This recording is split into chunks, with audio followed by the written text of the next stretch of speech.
आज बहुतेक अवेलेबल न होते, परंतु समोर मोठी समस्या आहे त्याचं निराकरण करण्यासाठी एक जॉईंट मीटिंग जी आहे ज्यामध्ये सर्व संबंधित अधिकारी शासनाबरोबर चर्चा चालू आहे।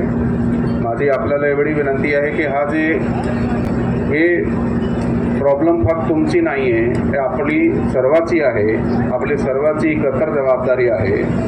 आपण जे काही आपली मागणी शासनाच्या समोर ठेवली आहे त्याचं आपण शांतपणे त्याच्यापर्यंत पोहोचली आहे। आता त्याच्यापर्यंत पोहोचल्यानंतर त्याची योग्य दखल घेण्यात आलेली आहे। पुढील काही दिवसामध्ये याच्यात जे ठोस निर्णय घेतले जाणार आहे, म्हणून आपण शांतपणे हे आमचं सगळं ऐकला त्यासाठी आपले खूप आभारी आहात आणि आपण कायदा व सुव्यवस्थेचा पालन करून एकत्र मिळून याचा निर्णय काढू एवढा माझा आपल्याला एक निरोप आहे। थँक्यू। जय हिंद, जय महाराष्ट्र। नमस्ते। पहिल्यांदा मावच्यांना सांगतो, सगळ्या ताई मावश्या बसल्यात।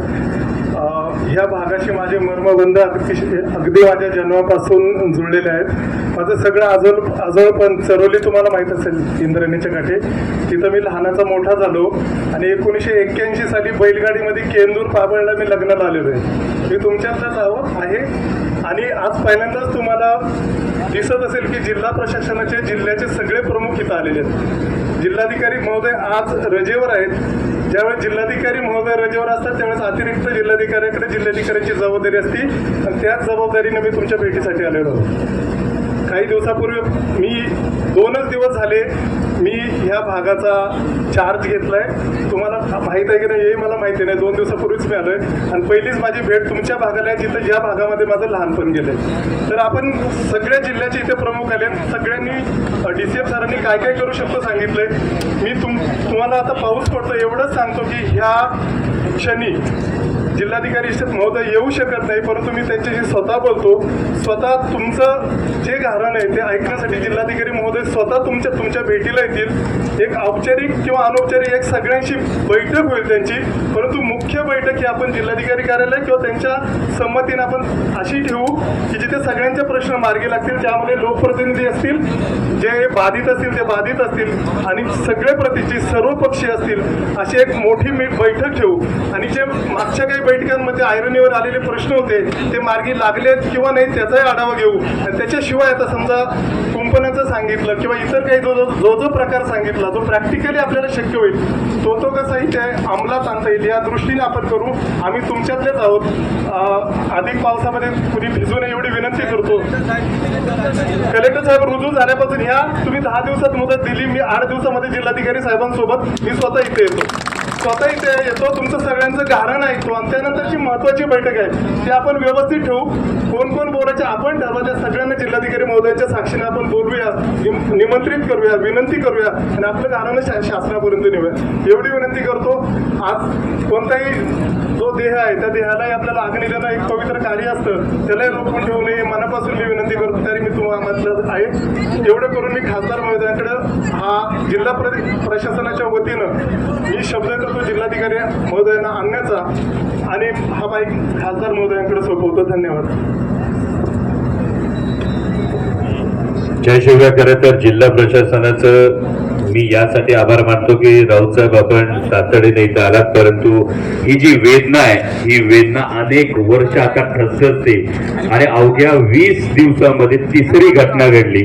कुमशेतला परवा जुन्नर तालुक्यामध्ये 7.5 वर्षाचं लेकरू गेलं, त्यानंतर पिंपरखेडला आमची शिवन्या गेली आणि आज या माऊलीला जीव गमवावा लागला। हे अवघ्या 20 दिवसात 3 घटना घडतायत। ही सातत्यानं मागणी आहे की राज्य आपत्ती ही घोषित करावी। ही जिल्हा आपत्ती घोषित आहे, पण केरळच्या धर्तीवर ही राज्य आपत्ती घोषित करणं गरजेचं आहे। दुसरी एक भावना आम्हा सगळ्या ग्रामस्थांची ही होतीये का तिकडं मुंबईत कबूतरखाने बंद झाले तर कबुतरांसाठी मान्य मुख्यमंत्री महोदय 4 दिवसात बैठक घेतात। बिबट्याचे आतापर्यंत साहेब आजचा 55वा बळी आहे, 55 जणांचे जीव गेल्यानंतर सुद्धा मान्य मुख्यमंत्री महोदयांना आपण शासनात प्रशासनात आपल्या माध्यमातून एक ठोस कृती आराखडा व्हावा यासाठी महत्वाची गोष्ट आहे। परवा आपली पिंपरखेडची घटना घडल्यानंतर मान्य पालकमंत्र्यांच्या अध्यक्षतेखाली बैठक झाली. त्यावेळी मान्य पालकमंत्री महोदयांनी जो काही निधी लागेल, जी काही पिंजरे लागतील, या सगळ्या गोष्टी तातडीनं द्या अशी सूचना केली. त्याच्यावरची अंमलबजावणी लवकरात लवकर होणं गरजेचं आहे.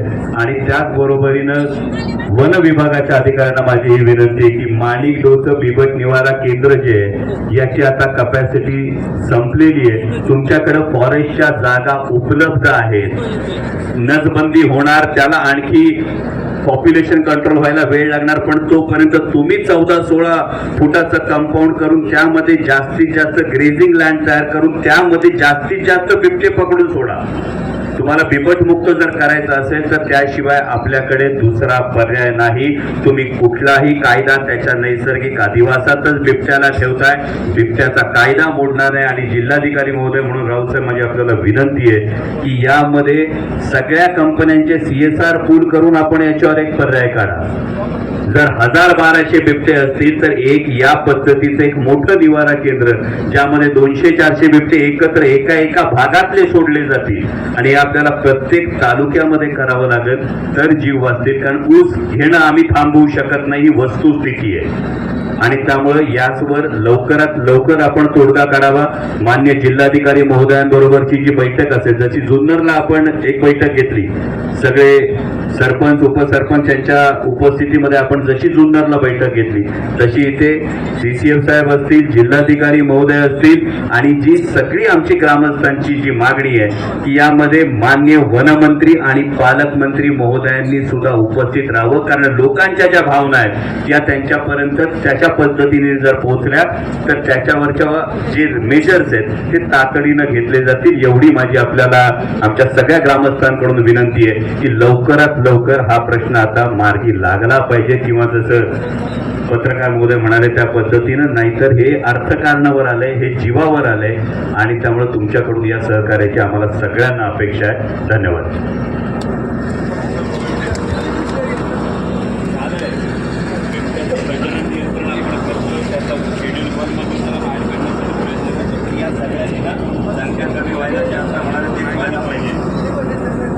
चालू आहे, पण त्यांना बांधावं लागेल आधी. मी पुण्याच्या बोलतोय, यापूर्वीच बोललोय, तरी पण मी सांगतो की जिल्हाधिकारी महोदय या तारखेला रुजू होतील. मगाशी 10 दिवसात म्हणत होते, मी 8 दिवसाच्या आतमध्ये त्यांचा वेळ पाहून आपण पुन्हा इथे बसूया. इथे एक अनौपचारिक एक बैठक करून जी धोरणात्मक निर्णय घ्यायचा किंवा तातडीने जे करायचे त्यासाठी आपण निश्चित जिल्हाधिकारी महोदयांच्या मार्गदर्शनाखाली सगळ्यांना इन्व्हाइट करू. जी आपली मागणी असेल त्याप्रमाणे. हे मी प्रशासनाच्या वतीनं आश्वासन देतो, नम्र विनंती करतो की आपण इतक्या वेळ जो असंतोष आपला आहे तो थोडासा शांत करावा आणि त्या मोठ्या जीवाला आपण अग्नी देण्यासाठी आता हा चौक. आता यानंतर माझी कलेक्टर साहेब राऊत साहेबांना, SP गिल साहेब आणि खासदार साहेबांना सर्वांना या ठिकाणी विनंती राहील की आता आपण प्रत्यक्ष स्पॉटवर त्या ठिकाणी जाऊ. जिथून ती माता आतमध्ये फरफडत दिली तिथपर्यंत तुम्ही उसात आलं पाहिजे. वस्तुस्थिती तुम्ही त्या ठिकाणी पाहावी आणि तदनंतर हे आंदोलन समाप्त केलं जाईल. मग PM होईल आणि मग अग्नी होईल. बरोबर. सर्वांनी त्यांना श्रद्धांजली अर्पण करण्याकरता जागेवरती 2 मिनिट शब्द उभं राहा.